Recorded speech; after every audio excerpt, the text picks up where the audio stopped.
Great.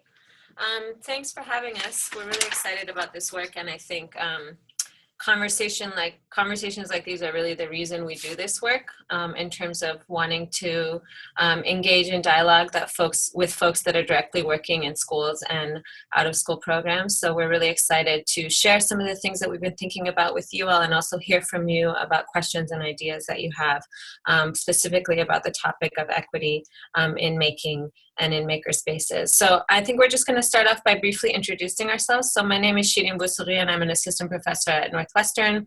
And I do work on making and equity. More broadly, I'm a learning scientist, and I do ethnographic research on learning and learning environments that are particularly productive for youth of color and working class students. And my name is Paula Hooper, and I'm an assistant professor of instruction in the Masters of Science and Education program and Learning Sciences at Northwestern. And my background is looking at how kids come to understand computational ideas from a socio-cultural perspective. And I've become really fascinated with how you help teachers come to understand the power of learning through making, while also paying attention to who children are culturally, and then how to design environments that include both of those perspectives. My name is Meg Escudé, and I'm director of two of the youth programs, Tinkering Youth Programs here at the Exploratorium, one in conjunction with the Boys and Girls Clubs of San Francisco, and another for middle school through high school age youth here at a classroom in the museum. And my background is in the arts and in documentary photography, and especially in related to bringing light to issues of social justice, and now I'm bringing that to my work in education. Great.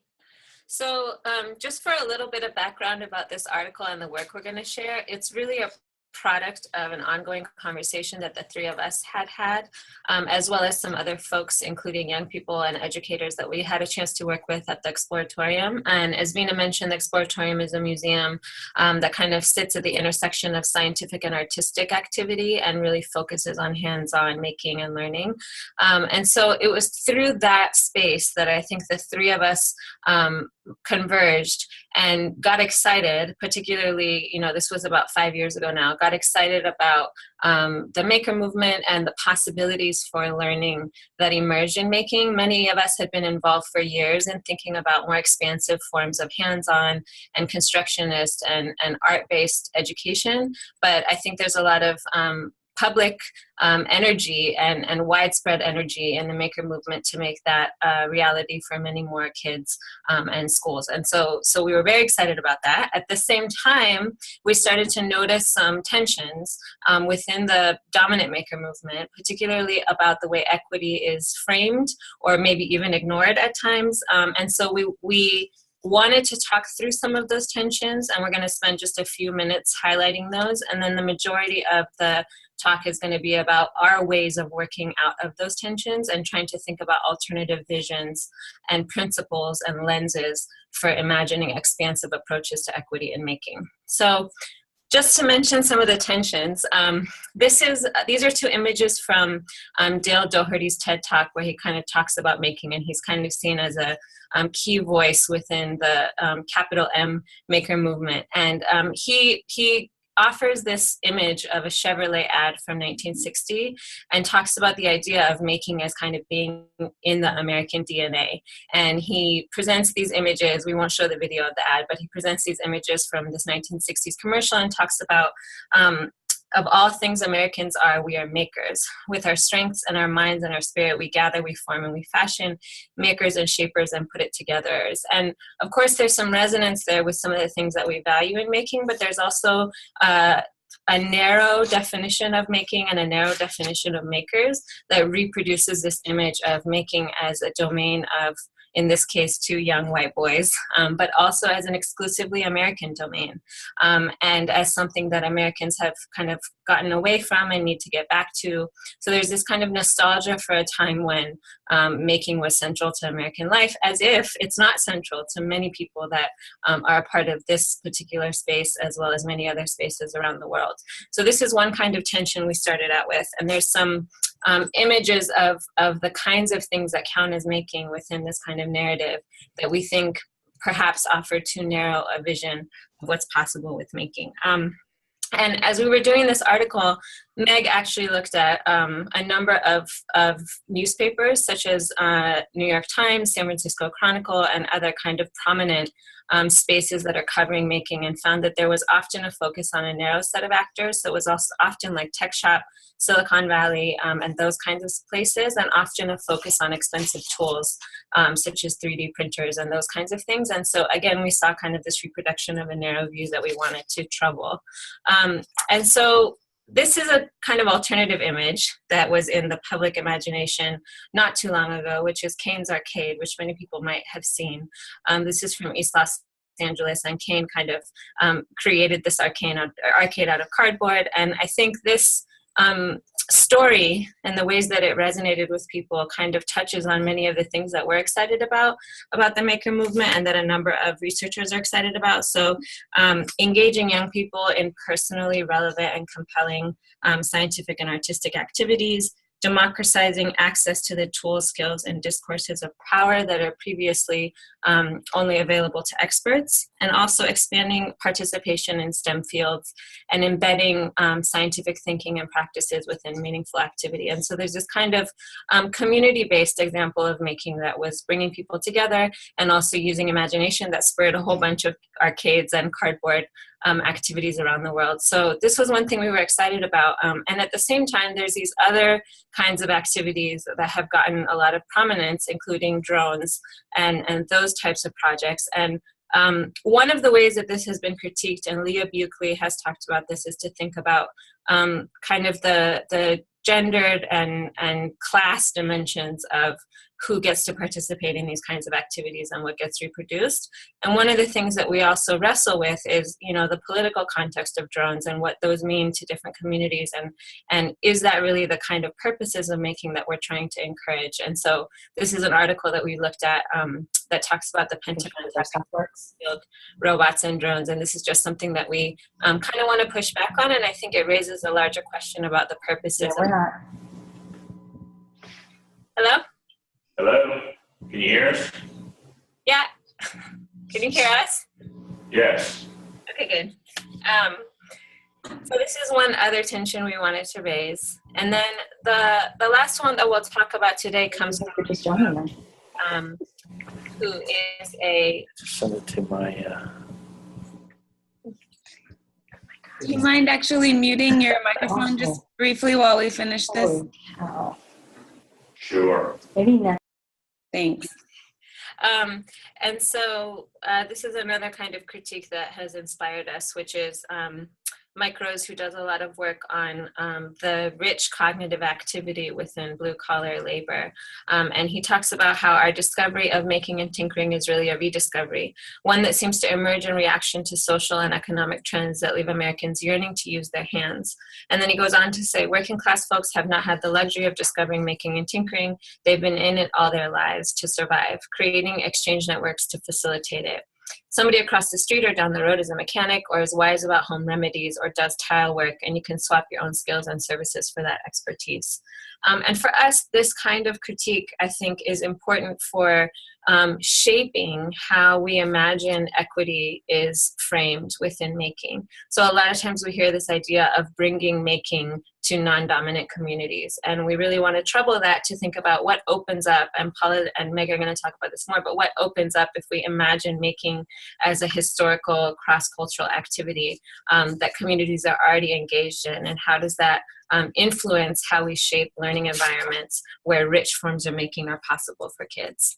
And so those are just some of the tensions that emerged in a lot of our conversations. And then really briefly, I want to give you a sense of where some of our data comes from and the context within which we were doing this research. So this is the after school program, and Meg is the director of the program, and it is a partnership between the Exploratorium and the Boys and Girls Clubs in San Francisco. It's a weekly workshop that focuses on STEM learning and the arts, and it involves collaboration across researchers and educators. And I think it's also important to say that in addition to the adults that worked with elementary and middle school age students, we had high school and young college students that were working with us as well, which you'll see some examples of in the things that we're going to share. And the research questions that really guide this work are how do these settings design for equity, and what kinds of shifts in thinking, participation, and identity emerge over time.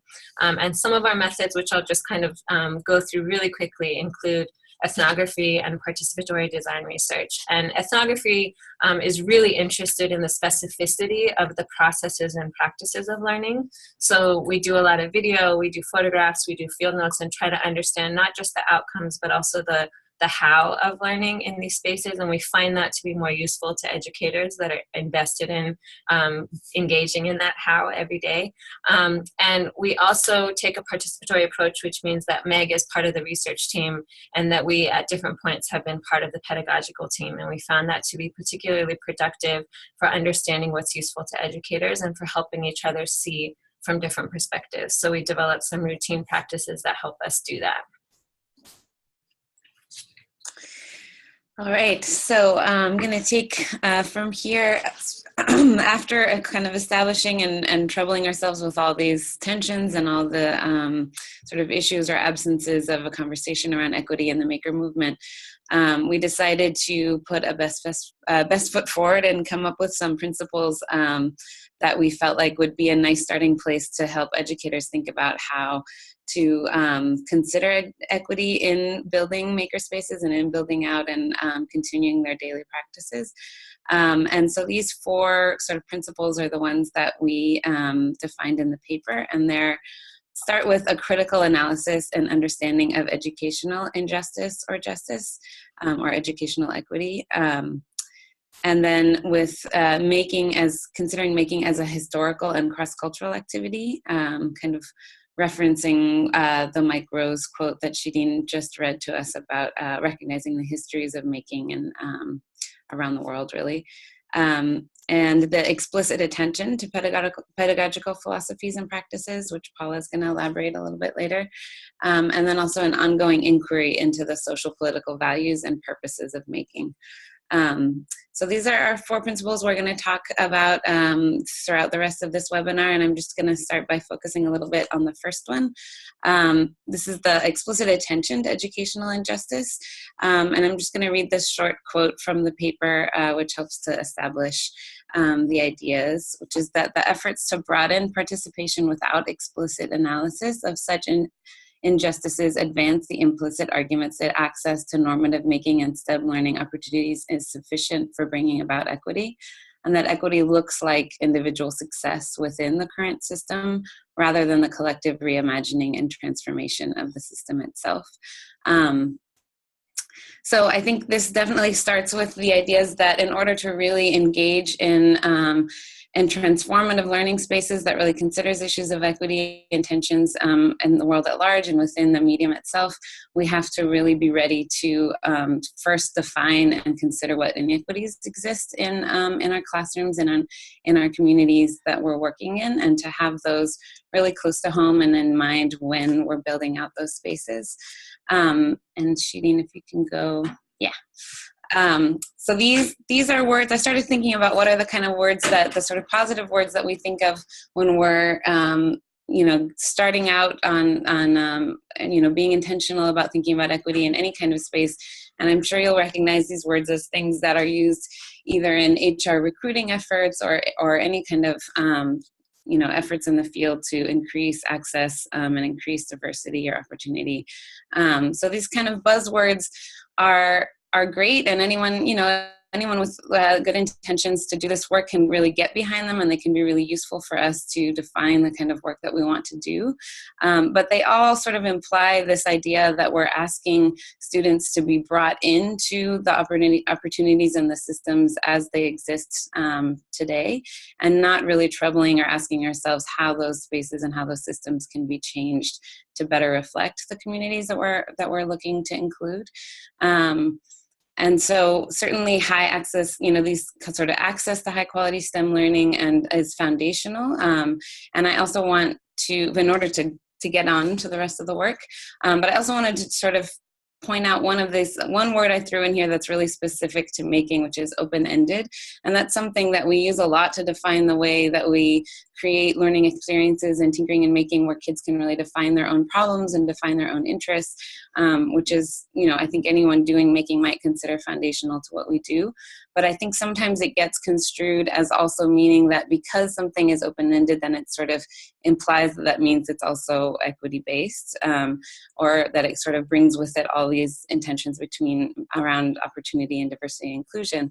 But I just wanted to trouble that assumption a little bit too by asking us to be a little bit more explicit about the kinds of things that we're considering when we use those words. So on the next slide, I've sort of replaced all the fun and good intentional words around buzzwords around equity with the things that I think we should be sort of getting our hands dirty with when we're trying to do this work. So even in open-ended and beautifully creative tinkering and making spaces, we found that all of these problematic issues around educational inequity can also exist and do also exist, and they're constantly things that I, as a teacher, am looking for and trying to sort of come up with both on the spot ways to deal with them, but also to think about them in longer term and bigger picture design of programs and of activities and when we think about training staff and pedagogy.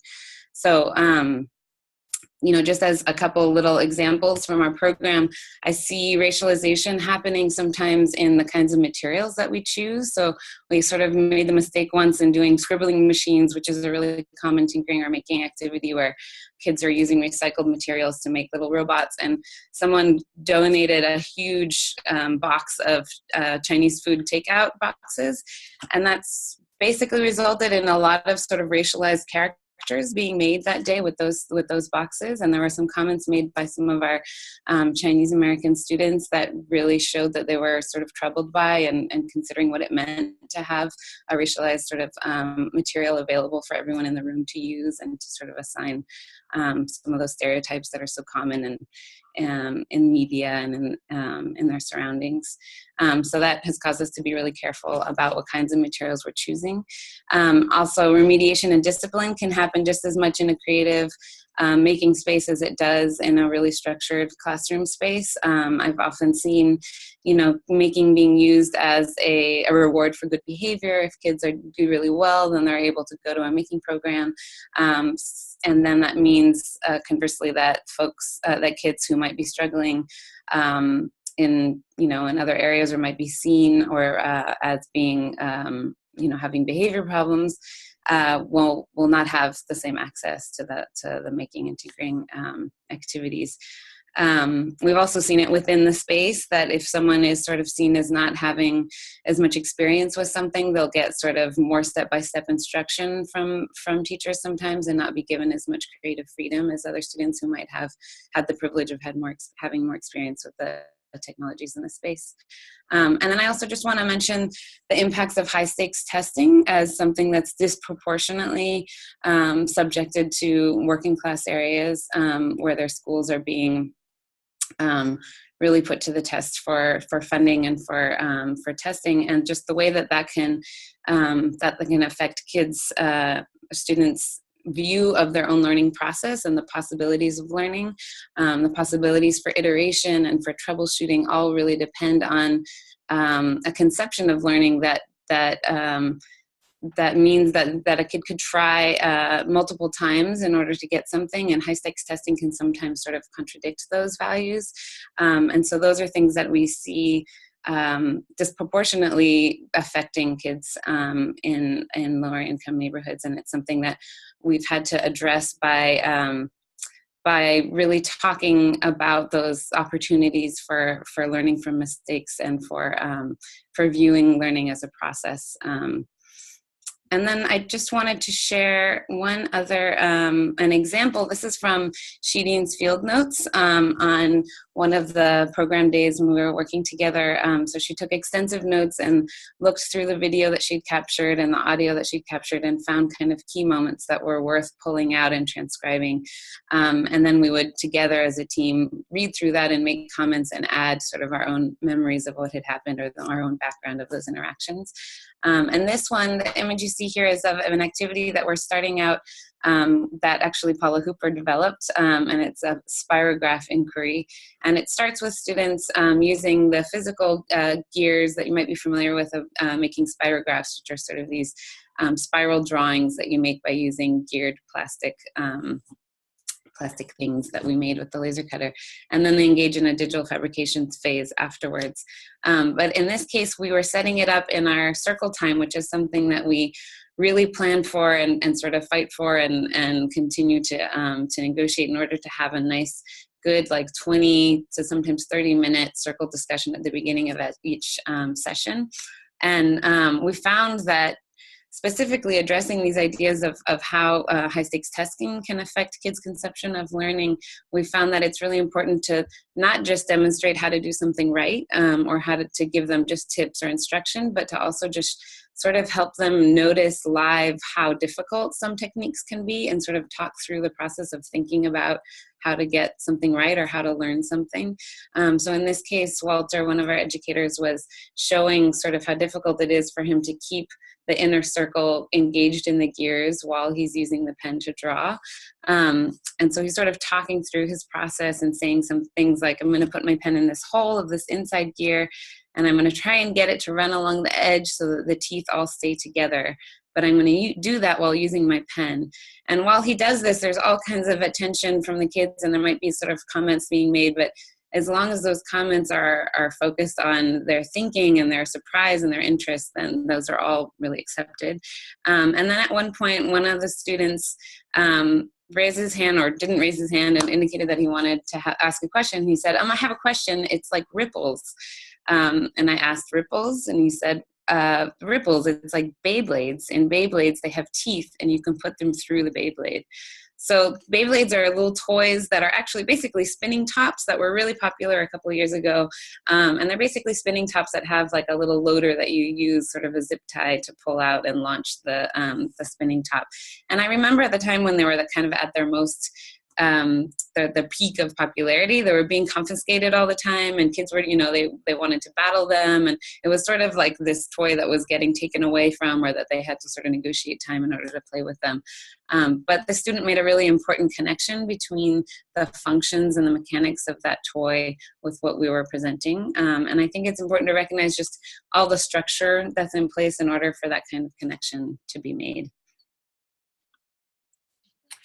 Okay, so I'm going to dig into our second principle, which is making his historical and cross-cultural activity. And I'm going to start from another image that's used from the maker movement. This is an image from a blog, the Make Zine blog last year, where they were talking about equity with this catchphrase of something wonderful happens when you give communities the tools to create, and that's why inclusion is so important for the maker movement. We believe that this is an important idea to start with, but it's not enough, because when you really look at what's going on in communities, you don't want to think about, you can't connect to people in communities well enough if you're always thinking about what we want to give to them or want to bring them to maker spaces, or without thinking about the cultural practices that are already present in those communities. And actually, there's a quote that's given in this article that I think gave a way to go deeper in this thinking. And it's from a researcher at MIT, Keru is his name, who was looking at kids learning with the resources that they were developing from finding audio equipment and playing with that audio equipment. This was years ago at the beginning of the hip hop movement. And there was a way in which this ingenuity that came out of using this equipment in order to develop an aesthetic expression became a new art form. That is what became hip hop. So in that sense, you would want to understand how the young people who were already using tools that were available to them use them to create this new expression, and recognize how that's a form of cultural activity. that has a history and that can be drawn upon when we're thinking about how to do more with making in diverse communities. Go to the next one. So with that in mind, there's some ways of thinking about how we take this view of what's important to the histories and cultural practices that are already present within communities. And these are just some bullets that help to focus us. And you can see in the work that we've done in the Tinkering After School program and other maker spaces that we work with, that we think about, rather than assuming that access to making needs to be brought into communities, we start with the assumption that practices that are resonant with making are already present within various forms within the communities we would like to serve. So I would think about things like when kids come to work with 2D printers or 3D printers, there might be ways to connect that to things or materials that they have at home. When we distinguish, we'd like to think about distinguishing between approaches to design that build on and extend everyday practices and designing activities that are based on dominant cultural norms when working to broaden the participation. So that's trying to not make everything that is done that is considered making to be located within these spaces where these particular materials are used, but to connect to things that are out in the world, because for kids to really understand and learn with those tools, they have to see them as things that are part of their world.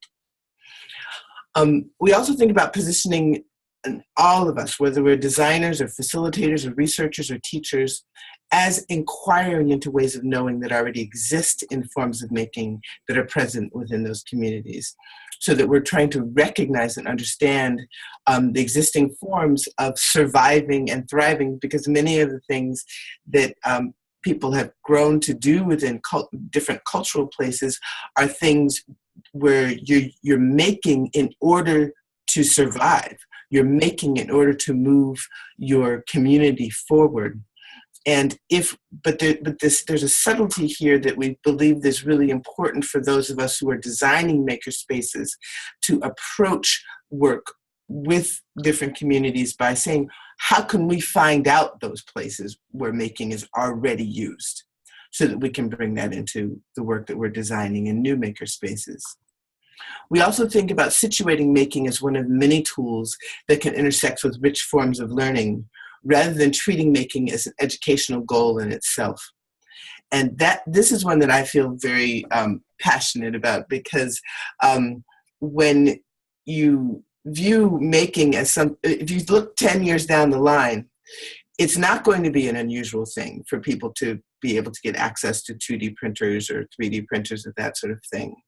But it can still be an unusual thing for people to feel like this is something that I can do on my own, or this is something that I'm going to get support from different places to do, or this is something that I know that I can do by making mistakes and figuring things out. So if we need to think about the types of learning that can be created by making maker spaces more open to equity, in order for the type of learning that happens in a maker space to be what is the goal, and not just the learning of how to use a 3D printer or a 2D printer. And that also connects to an idea of not defining makers by supporting not making a definition of who is a maker and who is not a maker, but to recognize that if we're engaging in making something that's meaningful to us, that's what makes us a maker. Okay, so I'm going to show a real quick example of some of what Paula just talked about looks like in practice.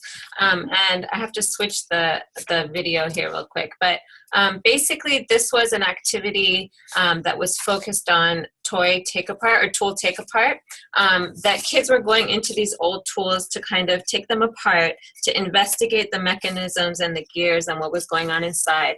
And it was actually setting them up for a stop motion animation film activity where they were taking these parts of old machines and they were creating characters that then became part of their films. And so the reason we wanted to share this is because Meg talked about some of the practices of circle time in terms of all the legitimate forms of talk that are brought in. And one of the things that Meg did in the program that I think was really effective was be intentional about, in that circle time, inviting kids to make connections to places where they had seen gears or places where they had seen certain kinds of tools, so that some of the work that Paula's talking about was an everyday practice within the setting itself. And so that's one pedagogical strategy for how to recognize and leverage the cultural intellectual resources kids bring, is to be intentional about how can we start this activity by helping them make some of those connections and bring in their narratives about these kinds of materials and tools. But we noticed that once we did that and created a space where that was treated as important, kids also did it and young people also did it in organic ways within interactions and activities itself. So part of the pedagogical skill became learning to listen for the buds of those connections and deepening them as connected to the activity that we were doing. So this is an example of that. And the tool is an answering machine, which was an interesting conversation in itself about what an answering machine is with young kids who may have never encountered that tool. So she was taking it apart, and we had this conversation amidst her taking it apart about whether or not this feels like science, which led into a conversation about her parents and some of the practices that they engage in. Sometimes it's hard to get started. What is this? It's Philip's. Can I take this out? It doesn't feel like science. It doesn't feel like science? How do you think it doesn't? Science. What is science?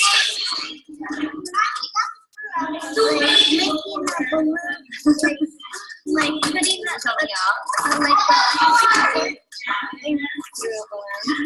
that one science song. Little girls engineering. Have you ever dissected an animal? What's that? Like when you open up an animal and you go inside to see its guts.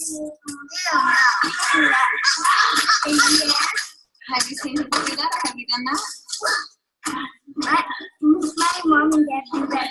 Some people do that when they want to get a turkey for Thanksgiving. That's right. That's sometimes for cooking. Right? My mom usually does that with yeah. But I have touched brains before an animal. Which is? I don't remember. I touched a horse skull. You were saying about your mom. Yeah. No.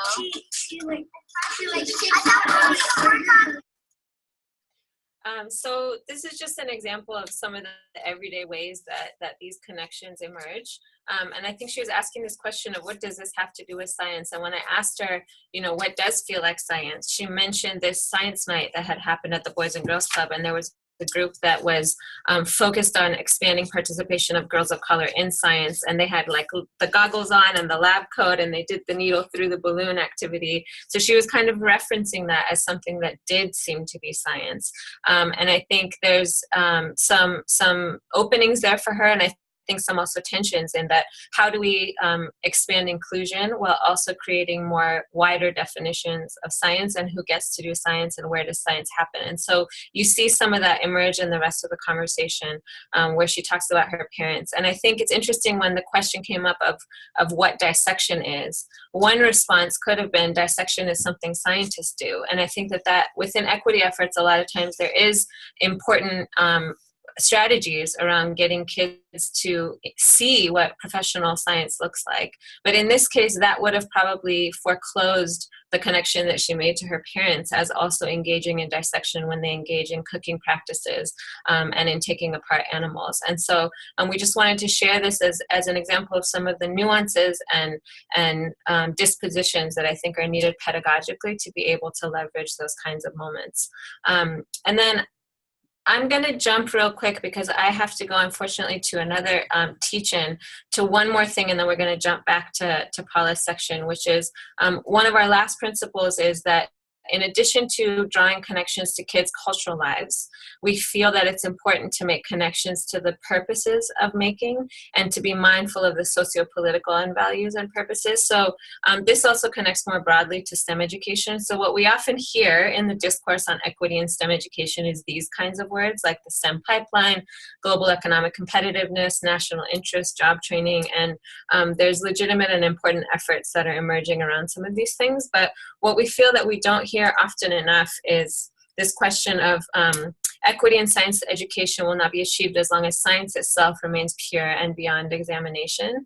And so science is often treated as benign, but we know that science has also played a role in different forms of destruction and oppression historically, and that those forms of power have also particularly affected the young people that we work with. And so what does it mean to take a more critical approach to science that allows them not only to engage with scientific practices, but to think about questions of ethics and values? And I just wanted to share this recent book by Doug Medina and Megan Bang that's thinking about Western science and Native science and science education. And they focus particularly on Native American communities. And I think there's some principles and implications that can be drawn for equity work more broadly, where they really get deeper into some of the epistemological questions and questions of values around STEM education.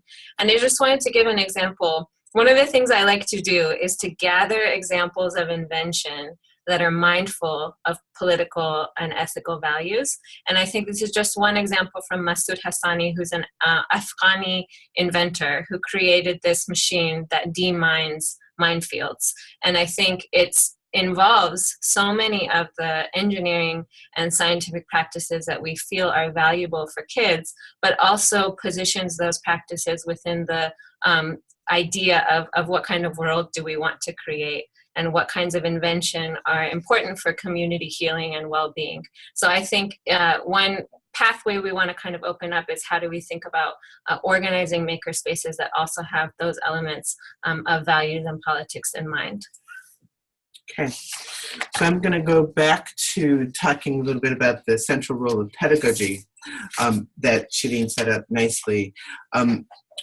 One of the things, I'm going to go through several of these points, but then I'm going to also go through a vignette that I believe exemplifies these ideas.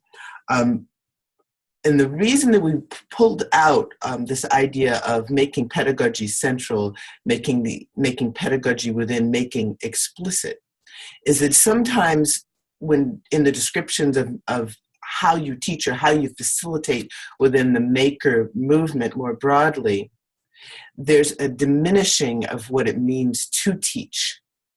And we actually think that it's opposite of that you have to really be focusing on how interactions support learning, what your role as a teacher or facilitator is in that interaction, how you bring and support kids in being who they are in that interaction.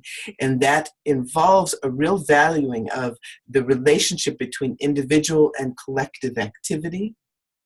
It also involves, in one of the ways that we tend to look at this work is through vignettes from different perspectives, and how you can see the developing dialogue and how you design the activities to become beneficial for the students that we care about. I'm going to go into an example in a second that goes into that a little bit more, but just the last 2 points here are also important to keep in mind, that explicit teaching needs to be seen as a part of a many set of resources, a set of many resources that teachers can use to support learning, and not to throw the baby out with the bathwater when we set up our making spaces. I've seen some really interesting places where people think just because we have all these wonderful machines here that somehow kids are going to automatically know what to do with those machines. I was at an event last night where it was a makerspace for adults, and they were talking about how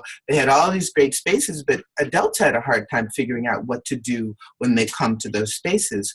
Well, my answer to that would be to have some explicit projects that the people know that they can do, or some workshops where they learn explicitly how to make things, to get that support, but then not to have them feel like they always have to go to a step-by-step process. But when is that step-by-step process important, and when is explicitly describing what to do and how to do it, when are those things important? I'll just touch on the fact that these ways of thinking about pedagogy are implicit within the idea of constructionism. Constructionism is the theory of learning that's usually used to justify and examine more closely how you design maker spaces, but there's not a lot of discussion of how the way you design an environment was a big part of how constructionism was conceived. And so that means that being explicit about how you design your pedagogy is intended to be important, not to just gloss things over in any way by saying that they're open-ended, but to say we're trying to help people make in order to learn, so how do we do that? Okay, so the vignette here is about it's a child who is working with a pretty common maker activity of playing with circuit boards. And the way that, we're not going to have a lot of time to go through all of this, but I want you to focus in on the yellow parts and the white parts, okay? The white parts would be telling this story as though it's just focusing on what Arthur, the child who's exploring, what he does. The yellow parts emphasize what Walter did, who was the teacher who was working with him. And say, for instance, on this page, Arthur was exploring circuitry, and he became excited about how to, when he realized that some of the lights were lit, even though they weren't directly connected to the battery. He then called on kids around him to point out that some of the lights were working, and he called it without even batteries. Now, using Arthur's own phrasing, Walter affirmed and then reaffirmed the statement. He said, helping him to clarify what was happening by saying, without even batteries going directly to those light bulbs. So some people might feel like you don't change the kids' thoughts at all, or rephrase things, but just adding that directly to the light bulbs was an entry into supporting Arthur with seeing this idea between parallel and series circuits. Here's another picture where clearly Arthur is focusing on he's got his hands in there, he's helping, but Walter's also explaining how to use the tools of using the battery tester. In this one, Arthur decided to move around the room and check out what some other people were doing. He spent some time with Aiden's circuit, and then you can see how Aiden pointed out interesting aspects of his own investigation, and Arthur joined in on the experiment. So there was a way in which they're being a part of the culture where kids knew that they could show what they were doing and also include others into it. So at the end here, it goes through how Arthur went back and added more boards to his original circuit. And Walter commented that Arthur had built an elegant circuit and offered suggestions for ways for him to test out and try out his solutions. So in the end, Walter pointed out that this was how what he noticed about how the lights were working when they weren't connected to the battery was affecting the intensity of the light bulbs. So he's sort of pointing to some things about the science that might not have been explicit for him, but he's offering it to him in a way that he can really use it to think about it. So we'll go back to the end here. So that's our presentation of, okay, we had some other things here we wanted to say about pedagogy, and do we have enough time? Yes, I think we do. So Meg, I'm sorry, I'm going to go back. Sorry, I'm off because of switching the order here. So let's think here about a few things we thought might be helpful for this audience, which is how to take some of these ideas and think about them for work with teachers. We know you're working in school districts where you might want to help teachers to understand some of these ideas. We think about the importance of supporting expansive forms of professional development, because teachers have to have experiences not just with the tools, but with learning with those tools so that they can engage with both the power of making and some of these tensions that we've been talking about that help to create equity-oriented making environment. So in the professional development that we've designed for teachers, we make sure that teachers have opportunities to work with the tools as learners, and then they also have opportunities to talk about their experiences as learners in order to connect the lenses that they're developing for how making is a really qualitatively different way of learning than they might use in typical classrooms. Can I jump in here, Paula, real quick? Yeah, I just wanted to sort of reiterate this one in particular. I've done a lot of work in my partnerships with, I work in after school principally, but which I know is really different from doing in school. But every time I partner with a new Boys and Girls Club, there's always a lot of work to be done around negotiating how to find time for their staff to participate in the group meetings that we do, and to have some time to play with activities that they're going to be supporting us in doing on their own. And those meetings that we have, which are maybe like 20 minutes after we're done with each workshop, are things that they have to shuffle their staff schedules around in order to accommodate it. We often they have to shuffle, where kids are going to be so that we have space to do it. Sometimes we'll do it at a restaurant down the street if we need to, but they'll often, accommodate sort of their own structures in order to make time for this 20-minute sort of reflection after each workshop. And it's where I've seen the most growth happen in the staff that we're working with.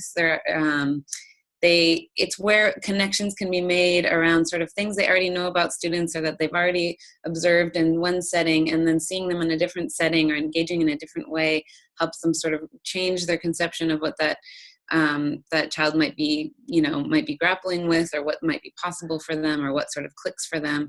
And it's also where, because making is such a distributed experience where there's, it can be a little chaotic, there's kids kind of all over the place and they're playing with things. And there's all these sort of really interesting pedagogical one-on-one moments when a facilitator is helping a student or when a student goes to someone else. And those can sort of be so distributed that we never have a bigger picture. And that reflection time is where we can put all those pieces together and really get a better idea of what's happening in the room and what are the supports that are helping kids make connections and really sort of become more empowered with their own investigations. So I just can't say enough about sort of trying to find ways to structurally change the day and scheduling in order to make time for that reflection to happen. And as immediate as possible, and definitely as much in community with other educators and with other collaborators as possible. And when we've left clubhouses and not been able to continue there's staff who have continued to work together, and they found that they need to have a partner as they do it. Just doing it by themselves kind of isn't enough to work through all the different logistical and pedagogical things going on. And then, we're also just looking for lots of ways to create connections between all these different learning ecologies that kids have. So they do all kinds of after school activities. There's libraries they go to, there's video games they play, and there's intergenerational experiences where they might be cooking at home and they might be speaking in other languages that they don't associate as being related to their learning. And if there's just as much possibility as we can put into creating an ecology and connecting all those things for students will really help in making those cultural connections between all the different sort of sources of knowledge that they have in their lives. And then again, we said earlier, but just avoid treating making as a reward. My friend says making and tinkering is not dessert. So it just, if we treat it as a reward, and we know kids enjoy it, it can be playful, but if we treat it as a reward, it just is going to reiterate those same access problems that we're trying to avoid, which is that kids who, are having an easier time or not struggling as much or might not have as much going on are the ones that get access, to the tinkering and making and the more enriched experiences. So, and we've really seen the most profound sort of transformation in students that are identified as being you know, having behavior problems, and we've seen staff really say that they've behaved really differently in tinkering, and they've been able to sort of have breakthroughs that wouldn't have been possible otherwise. And then just sort of related to the learning ecologies, but just making can be so interdisciplinary. It always gets talked about and framed within STEM and science and engineering, but there's so many rich connections to literature and to reading, to math. You know, there's just so many opportunities for thinking of it as an interdisciplinary experience. And then also I just want to put a plug in for inviting experts, local experts, and, you know, sort of unlikely careers, you know, people who might not be sort of necessarily working in obvious STEM careers, but who do sort of crafts or do things that, you know, and technique are related and, you know, might have different sort of paths and purposes that can help make connections to the wider world. For kids. For example, our middle school students, we're going to do a series of career exposure sort of field trips, and we ask them to do a brainstorm and tell us what they're interested in. And we get the cafe here at the museum makes us lunch every Saturday, and like by far the kids were more interested in knowing how they make that lunch and how they make that food and how it gets cooked. And so we're going to be taking a visit just downstairs to the kitchen in the restaurant at the museum, because that was sort of where the most interest was from kids. Great. Sorry, I took over there, Paula. That was your part. So that's it. Thank you for letting us run through all of these ideas. I hope that there's a few minutes for questions.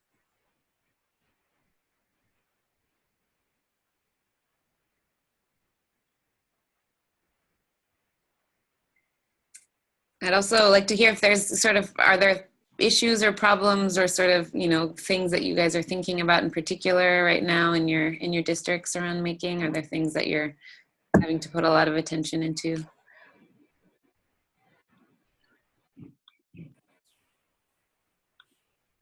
This is Todd Kurishkin from Pittsburgh,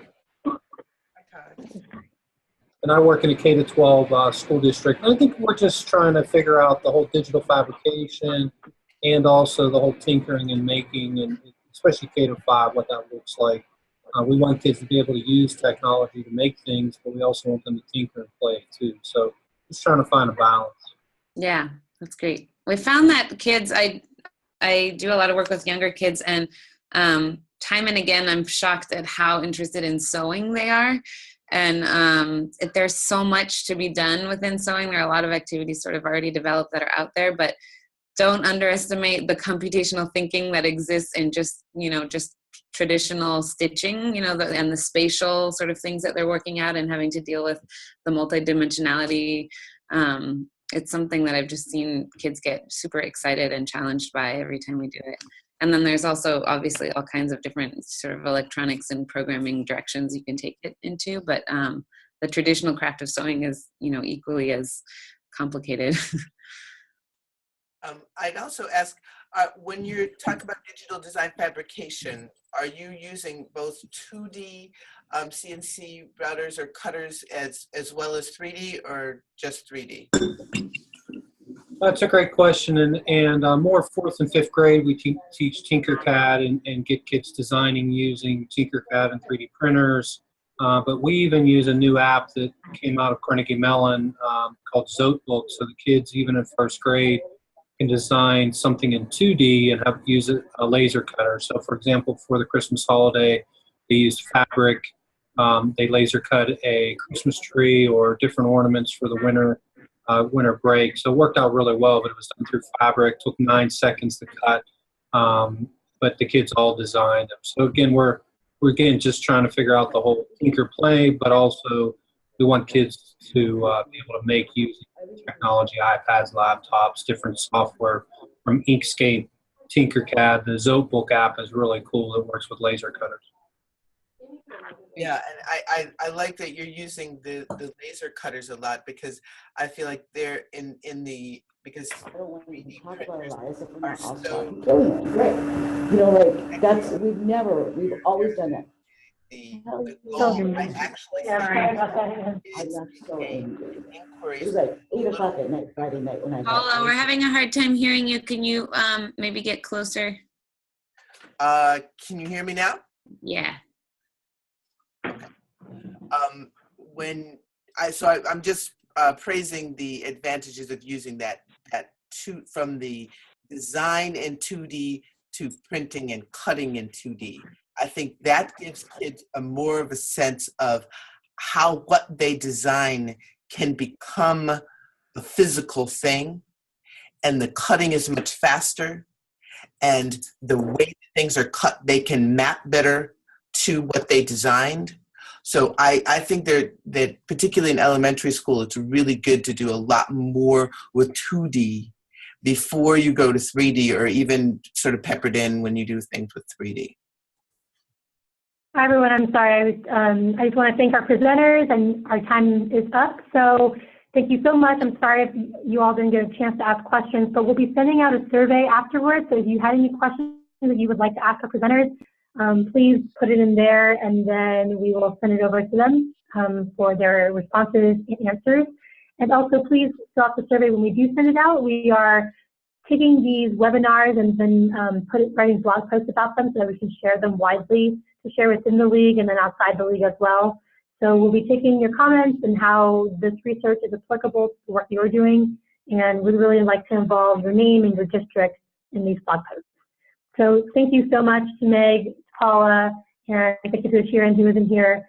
But we really appreciated this talk and this conversation. I know that equity is on the minds of a lot of our district leaders, so I'm sure that they really appreciate this conversation and the very tactical ways of approaching equity in maker spaces and learning. So thank you so much, and have a great rest of your day, everyone.